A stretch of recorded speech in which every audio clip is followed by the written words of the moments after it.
Hello, everyone, and welcome back to this channel, News Headlines in English, to speak in the school morning assembly of 17th July.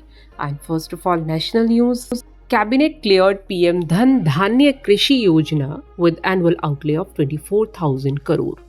Union government selected 24 part-time National Medical Commission members. Indian embassy in Iran advised its citizens against non-essential travel to Iran. India submitted letter of request to US for co-production of Javelin missiles. Chhattisgarh lodged 1,301 cybercrime cases in 18 months. Victims lost 107 crore. Rifanas Warjiri became Meghalaya's youngest person to conquer Mount Everest, aimed for 7 summits. Union Cabinet hailed Subhanshu Shukla's Space Odyssey. And now some international news. Russia attacked Ukraine with hundreds of drones. Energy infrastructure hit.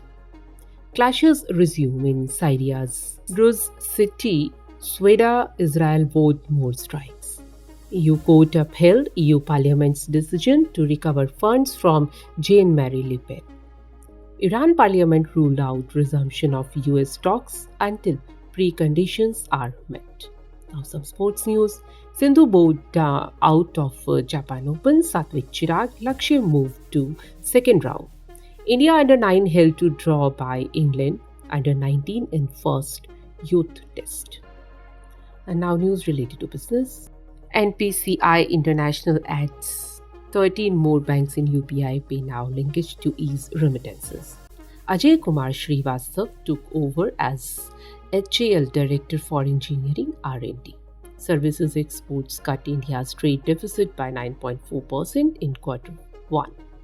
HDFC Bank planning its first bonus issue special dividend. And that's all in news. Thank you.